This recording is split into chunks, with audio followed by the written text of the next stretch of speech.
आज जो सांसद उतरे, आज जो खिलाड़ी उतरे शशि जी, उस पर आपकी क्या राय है? किसको ज्यादा मार्क्स आप देंगे? और इसी के साथ जो छोटे प्लेयर्स को टीम आईएनडीआई के मतलब गठबंधन में सबको अकोमोडेट कर रहे हैं क्योंकि अभी किसी की नाराजगी मोल लेना ठीक नहीं। मैं दो बातें बिल्कुल साफ तौर पे बोलना चाहूँगा कि दोनों ने अपने अपने तरीके से पूरी कोशिश की। जो इंडिया है वो एक बात ये साबित करना चाहता था, खासकर कांग्रेस, कि हम डोमिनेट नहीं कर रहे, हम अपने सारे साथियों को मौका दे रहे हैं और हम थोड़ा पीछे रहेंगे, बाकी लोगों को बोलने दीजिए। लेकिन जो भी बोल रहा था वो अपने मतदाता को ही सीधे सीधे संबोधित कर रहा था। अगर हम एनडीए की बात करें तो एनडीए ने अपने अच्छे बल्लेबाजों को उतारा और उन्होंने अपने साथियों को भी मौका दिया। वो एक वाइडर पर्सपेक्टिव में खेलना चाहते हैं। वो बार बार ये जताना चाहते हैं कि अगर आप मणिपुर की बात करते हो, वहां पर महिलाओं के अपमान की बात करते हो, तो अपमान दूसरी जगह भी हुआ है। अब ये इंडिया के लोगों को साबित करना पड़ेगा कि मणिपुर के अपमान, राजस्थान के अपमान या वेस्ट बंगाल के अपमान में क्या फर्क है। और यहाँ एक सवाल उठता है, अपमान अपमान होता है, हाँ। या अपमान की डिग्रियां थोड़ी ऊपर ज्यादा होती हैं। ठीक है, और इसीलिए आप देख रहे हैं राज्य बनाम केंद्र, ये पूरी लड़ाई हो रही है। पश्चिम बंगाल पर क्यों नहीं, राजस्थान पर क्यों नहीं चर्चा, सिर्फ मणिपुर पर ही क्यों आप घेरेंगे? विपक्षी गठबंधन पर हमला, बहुत सारे शॉट्स दोनों तरफ से खिलाड़ी खेल रहे हैं। और इसीलिए अब वो वक्त आ गया है जब हम आपको दिखाने वाले हैं कि आज जब ये दिग्गज खिलाड़ी अपनी अपनी टीम के लिए, टीम एनडीए और टीम इंडिया के लिए उतरे, तो कौन से वो शॉट्स थे जो उन्होंने खेले हैं। देखिए, तो इस 3 दिवसीय मैच में टीम एनडीए और टीम इंडिया की तरफ से कौन कौन से बल्लेबाज उतरे ये हमने आपको दिखा दिया है। लेकिन आज शॉट्स कौन कौन से खेले गए, तो सबसे पहले आइए हम आपको बताते हैं कि आज जो खिलाड़ी मैदान में उतरे अपनी अपनी टीम की तरफ से बल्लेबाजी करने के लिए, उन्होंने कौन कौन से शॉट्स खेले हैं। सबसे पहले हम आपको दिखाते हैं टीम इंडिया की तरफ से कांग्रेस सांसद गौरव गोगोई। गौरव गोगोई ने सबसे पहले मणिपुर का शॉट खेला, क्योंकि इस शॉट के लिए विपक्ष ने काफी प्रैक्टिस की थी। मणिपुर के मुद्दे पर वो सरकार को लगातार घेर रहे थे और आज क्रिकेट के ही अंदाज में पीएम ने भी कहा कि आखिरी बॉल पर हमें छक्का मारना है 24 के पहले। तो दूसरी तरफ गुगली का जिक्र अधीर रंजन चौधरी ने कह दिया। तो उसी अंदाज में शॉट्स को अगर आप देखें तो मणिपुर सबसे बड़ा मुद्दा रहा टीम इंडिया की तरफ से। आज की पारी में मोदी मौन, इसकी भी बहुत चर्चा हुई है।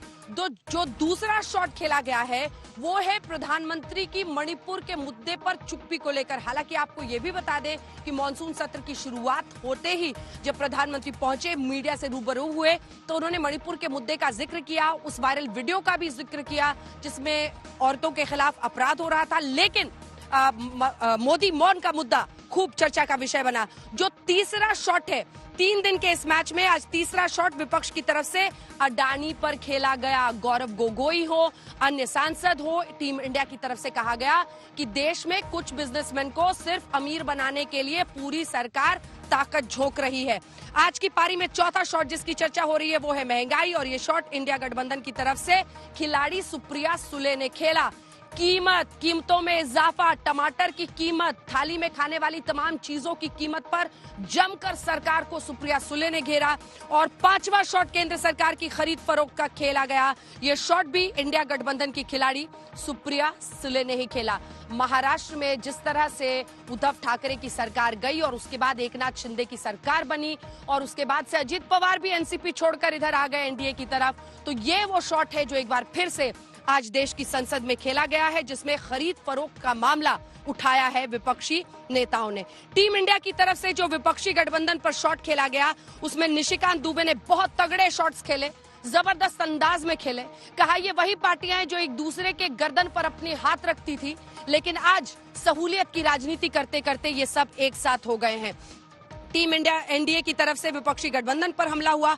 अविश्वास प्रस्ताव के बीच जो 3 दिवसीय मैच है उसमें ये शॉट भी देखने मिला कि निशिकांत दुबे ने जिस पर चर्चा की वो था कि ये सरकार और सरकार के साथ साथ मोदी विरोध सबसे बड़ी ऊर्जा देता है विपक्ष को। तो इस मुद्दे पर भी उन्होंने चर्चा की। 8वां शॉट चर्चा में हुआ वो था बेटा दामाद वाला शॉट। निशिकांत दुबे ने कहा कि सोनिया जी का एक ही लक्ष्य है कि बेटे को बचाना है और बेटे को सेट करना है और दामाद को भेंट करना है। इस मुद्दे पर घेरा गया।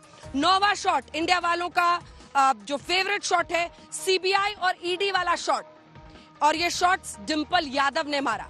कहा बार बार एजेंसियों को विपक्ष के नेताओं के पीछे छोड़ देती है ये सरकार, जिस पर हमला बोला।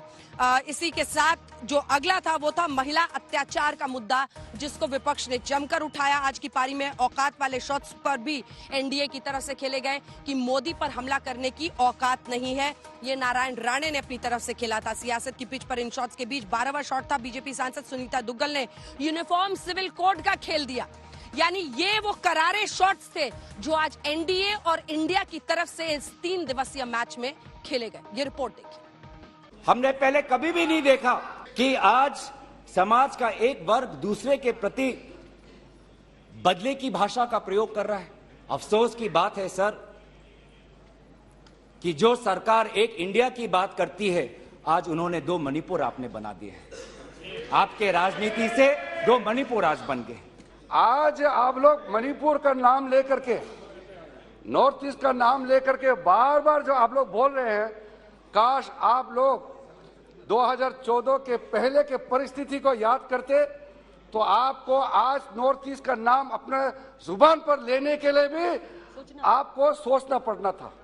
प्रधानमंत्री महोदय ने एक मौन व्रत लिया कि सदन में ना लोकसभा में कुछ बोलेंगे ना राज्यसभा में कुछ बोलेंगे, और इसीलिए अध्यक्ष महोदय ये नौबत आनी पड़ी कि हम अविश्वास प्रस्ताव के द्वारा प्रधानमंत्री मोदी जी का मौन व्रत हम तोड़ना चाहते हैं। लोग कहते हैं प्रधानमंत्री मौन है, प्रधानमंत्री माफी नहीं मांगते, प्रधानमंत्री चीजें नहीं बोलते। मैं ये कह रहा हूं कि ये क्या नहीं कर रहे हैं, अभी भी कह रहे हैं, 2 चीजें कर रहे हैं। मैं माफी नहीं मांगूंगा। क्यों माफी मांगे भाई? मोदी तो बहुत छोटा जात है, नीच जात है, ओबीसी है। ओबीसी से क्यों माफी मांगेंगे? बड़े आदमी हैं। ये कैसा कॉम्पिटेटिव इकोनॉमी बना रहे हैं? जब अप्रैल 2030 में श्री सीमेंट संघी इंडस्ट्रीज को खरीदना चाहता है तो जून में ही श्री सीमेंट पर आईटी का डिपार्टमेंट का रेड होता है, और जुलाई 2023 में श्री सीमेंट एक्विजिशन से बाहर निकलता है, और अगस्त में अडानी का अंबुजा सीमेंट संघी इंडस्ट्री को। प्याज का क्या है, दाल का क्या है, आटे का क्या है, नमक का क्या है, चावल का क्या है, तेल का क्या है, चाय और दूध, टोटल जब यूपीए की सरकार थी ये सारी थाली 500 रुपए के अंदर बचती थी। आज भाव आप देखेंगे तो 1000 के ऊपर इस सबका हो। That is the food inflation over a period of time. Sir 9 years में, 9 साल में 9 सरकारें बीजेपी ने गिराई है। अरुणाचल, उत्तराखंड, मणिपुर, मेघालय, कर्नाटका, गोवा, मध्य प्रदेश, पुडुचेरी और महाराष्ट्र 2 बार। ये INDIA, यहाँ जितने लोग सांसद बैठे हैं ना, उनको रैंडम यदि आप पूछ लीजिए अपोजिशन वाले से